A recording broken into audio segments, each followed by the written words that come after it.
అమలుతో చాలా ఇబ్బందులు పడుతున్నామని తెలంగాణలో ఆటో డ్రైవర్లు అంటున్నారు. ఏపీలో ఆటో డ్రైవర్లకు ఏడాదికి 15,000 ఇస్తున్నారని, రాష్ట్రంలో కాంగ్రెస్ ప్రభుత్వం ఇంతవరకు నయా పైసా ఇవ్వలేదని వాపోతున్నారు. సంక్షేమ బోర్డు ఏర్పాటు చేస్తామన్న హామీ ఇంతవరకు నెరవేర్చలేదని మండిపడుతున్నారు. వారి కష్టాలపై మరింత సమాచారం మా ప్రతినిధి శ్రీకాంత్ అందిస్తారు. కాంగ్రెస్ ప్రభుత్వం ఏర్పడ్డాక 6 గ్యారెంటీల్లో మొదటిగా ఉచిత బస్సును, మహిళలకు ఉచిత బస్సును ప్రవేశపెట్టింది. అయితే ఈ మహిళలకు ఉచిత బస్సు ప్రవేశపెట్టిన తరువాత ఆటో వాలాలపై తీవ్రమైనటువంటి ప్రభావం చూపిందనే చెప్పవచ్చు. గతంలో చుట్టుపక్కల గ్రామాలకు, పట్టణాల నుంచి కావచ్చు, నగరాల నుంచి కావచ్చు, చుట్టుపక్కల ప్రాంతాలకు వెళ్ళేందుకు ఈ ఆటో వాలాలు ఉపయోగపడేవారు. వారికి ప్రతిరోజు ఒక ఉపాధి అనేది ఉండేది. కానీ ఎప్పుడైతే ఈ ఉచిత బస్సు ప్రభుత్వం అమలు చేసిందో నాటి నుంచి ఆటో వాలాలపై తీవ్రమైనటువంటి ప్రభావం ఏర్పడింది. మొన్నటికి మొన్న ఆంధ్రప్రదేశ్లో కూడా టీడీపీ ప్రభుత్వం మహిళలకు ఉచిత బస్సును ప్రవేశపెట్టింది. అయితే అక్కడ ఆటో వాలాలకు నెలకు 15,000 రూపాయలు ఆ ప్రభుత్వం ఇస్తుందని చెప్పేసి హామీ ఇచ్చారు. అక్కడ అమలు కూడా అవుతుంది. కానీ తెలంగాణలో ఆటో వాలాలకు నెలకు 12,000 రూపాయలు ఇస్తామన్నటువంటి ప్రభుత్వం ఇప్పటి వరకు ఆ హామీని అమలు చేయలేదని చెప్పేసి ఆటో వాలాలంతా ఆందోళన వ్యక్తం చేస్తున్నటువంటి పరిస్థితి. ప్రస్తుతం మనం నిజామాబాద్ నగరంలో ఉన్నాం. నిజామాబాద్ నగరంలో ఆటో వాలాల దగ్గర ఉన్నాం. వాళ్ళని అడిగి తెలుసుకుందాం అసలు ఎట్లా ఉంది ప్రభావం, వాళ్ళకు ఎలాంటి సమస్యలు ఎదుర్కొంటున్నారో వాళ్ళ మాటల్లోనే అడిగి తెలుసుకునే ప్రయత్నం చేద్దాం. సార్ చెప్పండి, ఎట్లా ఉంది ఈ ఉచిత బస్సు ప్రయాణం తర్వాత ఆటో వాళ్ళ గిరాకీ ఎట్లా ఉంది, తగ్గిందా పెరిగిందా, అసలు ఏం జరుగుతుంది? ఈ ఉచిత ప్రయాణం పెట్టిన తర్వాత ఆటో వాళ్ళ పరిస్థితి ఘోరంగా మారడం జరిగింది. ఉచిత ప్రయాణం స్త్రీలకు పెట్టిన తర్వాత ఆటో కార్మికులకు ఉపాధి మొత్తం కోల్పోయింది. ఆటో వల్ల ఇండ్ల పరిస్థితి, పిల్లల ఫీజులు కానీ, బండి ఇన్స్టాల్మెంట్ కానీ, మన కుటుంబ పోషణ కానీ చాలా ఇబ్బందికరంగా మారింది. రేవంత్ రెడ్డి సర్కారు ఏర్పడినప్పుడు ప్రభుత్వ మేనిఫెస్టోలో మాకు ఆటో కార్మికులకు సంక్షేమ బోర్డు ఏర్పాటు చేస్తామని చెప్పారు. సంవత్సరానికి 12,000 రూపాయలు ఇన్సూరెన్స్ ఫిట్నెస్ కోసం ఇస్తామని చెప్పారు. వాళ్ళ ప్రభుత్వం ఏర్పడి 20 నెలలు అవుతున్నా కానీ ఆటో కార్మికుల గురించి పట్టించుకునే నాయకుడే లేడు.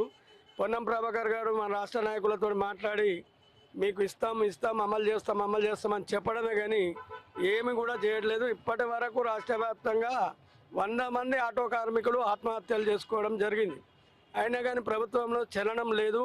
ఆటో కార్మికుల గురించి పట్టించుకునే ఆలోచన కూడా రేవంత్ రెడ్డి సర్కారుకు లేదని మేము తెలియజేస్తాం. సార్ పరిస్థితి అంటే చాలా ఘోరంగా ఉంది సార్. ఇక్కడ పరిస్థితి అంటే ఇప్పుడు మేము స్టేట్ తెలంగాణలో నిజామాబాద్ డిస్టిక్లో ఉన్నాం సార్. మేము ఇక్కడ ఏంటంటే ఆల్రెడీ మా పిల్లలకు ఈ స్కూల్ ఫీజులు కూడా కట్టలేము సార్. ఈ పరిస్థితి ఉంది ఇప్పుడు మాకు. ఎందుకంటే మాకు గవర్నమెంట్ ఏం చెప్పారు ఇంతకుముందంటే మేము మీకు ఏమో సాయం చేస్తామని చెప్పారు బస్ గురించి అయినాక. కానీ ఇప్పుడు ఏం మాకు సాయం లేదు సార్. చాలా ఇప్పుడు ప్రస్తుతానికి చాలా ఇబ్బందులు ఉన్నాం సార్ ఇక్కడ మేము. అంటే ఉచిత బస్సు లేక ముందు ఎట్లా ఉండేది పరిస్థితి, ఇప్పుడు ఎట్లా ఉంది? ఫ్రీ బస్ చేసే వల్ల మాకు చాలా ఇబ్బంది అవుతుంది సార్. మొత్తం ఇక ఫ్రీ బస్ల వల్ల మా ఆటో కార్మికుల మీద మొత్తం కడుపు మీద కొట్టేసేది సార్. మొత్తం ఇక మాకు దినం ఇక మ్యాక్సిమం పైసలు కూడా నడుస్తలేదు సార్. దినం కడుపు గడవాలంటే కష్టం అవుతుంది సార్.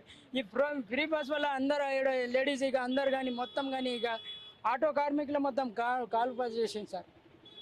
ఇప్పుడు కొత్తగా బైకులు కూడా వస్తున్నాయి కదా, దీనివల్ల ఎట్లా ఉంది ర్యాపిడో దానివల్ల కూడా? సార్ చాలా ఘోరం ఉన్నాయి సార్. 20 రూపాయలకు 30 రూపాయలకు 6 కిలోమీటర్ 7 కిలోమీటర్ తీసుకుపోతున్నారు సార్. అందుకోసం మా ఆటో మొత్తం ఇది ఖరాబ్ అయిపోయినాయి. అందుకోసమే మేము కంటేశ్వర్ బస్ ఆపుతున్నాడు, ఇంద్రాపూర్లో బస్ ఆపుతున్నాడు, లోకల్లో బస్ ఆపి మంది తీసుకుంటున్నాడు. మేము ఎక్కడన్నా పోతే అంత మొత్తం ఎంటీ ఆటో వస్తున్నాడు సార్. బస్ స్టాండ్ నుంచి పోవాలా 40 రూపాయలకు 50 రూపాయలకు అక్కడి నుంచి ఎంటీ రావాలా. మాకు బాగా ఘోరం అయిపోయినాయి సార్. ప్రభుత్వాన్ని ఏం డిమాండ్ చేస్తారు ప్రభుత్వాన్ని? అదే మాకు 15,000 రూపాయలు నెలకు ఇస్తే మాకు చాలా నుంచి అవుతాయి సార్. చెప్పండి, ప్రధానమైనటువంటి డిమాండ్ ఏంటో చెప్పండి. మా ప్రధానమైన డిమాండ్ ఒకటే సార్. మాకు మా ఆటో కార్మికుల ఉపాధి కోల్పోయినందుకు ప్రభుత్వం చేపట్టిన ఒక స్త్రీలకు ఉచిత బస్సు ప్రయాణం ఒకటి మంచిది. స్త్రీలకు పెడితే మాకేమో అభ్యంతరం లేదు. కానీ మా ఆటో కార్మికులను కూడా ఆదుకునే విధంగా మాకు కూడా వాళ్ళు ఇస్తామన్న సంక్షేమ బోర్డు ఇచ్చి మా కార్మికులకు ఇన్సూరెన్స్ రెన్యువల్ చేయించి, అలాగే మాకు సంవత్సరానికి 12,000 రూపాయలు ఇస్తామని వాళ్ళే హామీ పెట్టిర్రు. హామీలలో 6 గ్యారంటీలలో అది అమలు చేయాలని మేము డిమాండ్ చేస్తాం. గత ప్రభుత్వం ఉన్నప్పుడు ఎట్లా ఉండేది పరిస్థితి? గత ప్రభుత్వం ఉన్నప్పుడు రోజు 1000 రూపాయలు ఇంటికి తీసుకుపోయే వాళ్ళము. ఇప్పుడున్న పరిస్థితిలో, ఇప్పుడున్న ప్రభుత్వంలో రోజు 300-400 కూడా తీసుకుపోయే పరిస్థితి లేదు. ఇంట్లో కుటుంబ పోషణ భారంగా మారింది. పిల్లల ఫీజులు కట్టలేకపోతున్నాము, బండ్ల ఇన్స్టాల్మెంట్లు కట్టలేకపోతున్నాము, ఇంట్లో సామాన్లు తెచ్చుకోవాలంటే కూడా చాలా ఇబ్బందిగా ఉంది. ఇది మొత్తానికైతే ఏదైతే ఉచిత బస్సు ప్రయాణం మహిళలకు అమలు చేసిన తర్వాత ఆటో వాళ్ళపై తీవ్ర ప్రభావం ఉందని చెప్పేసి వాళ్ళంతా చెప్తున్నారు. కనీసం పిల్లల ఫీజులు కూడా కట్టుకోలేని పరిస్థితిలో ఉన్నాం. గతంలో ఉన్నప్పుడు ప్రతిరోజు కనీసం 1000 రూపాయలైనా సంపాదించేది. కానీ ఇప్పుడు ఈ బస్సు ఉచిత ప్రయాణం వల్ల 200 నుంచి 300 రూపాయలు మాత్రమే వస్తున్నాయి. ఆటోలకు సంబంధించినటువంటి రోజువారీ డబ్బులు కూడా కట్టలేకపోతున్నామని చెప్పేసి వాళ్ళంతా అంటున్నారు. ఇప్పటికైనా తమకు ఏర్పాటు చేస్తామన్న సంక్షేమ బోర్డు ఏర్పాటు చేయాలి. అలాగే ప్రభుత్వం ఇస్తామన్న ఏడాదికి 12,000 రూపాయలు ఖచ్చితంగా చెల్లించాలని చెప్పేసి వారంతా ఆటో వాళ్ళంతా కోరుతున్నారు. ఇకనైనా ప్రభుత్వం తమకు అండగా ఉండాల్సినటువంటి అవసరం ఉందంటున్నారు ఆటో వాళ్ళు. కెమెరా పర్సన్ శ్రీకాంత్తో పంచారెడ్డి శ్రీకాంత్, ఐ న్యూస్, నిజామాబాద్ నుంచి. దగ్గుమందుపై అప్రమత్తమైంది కేంద్ర ఆరోగ్య శాఖ.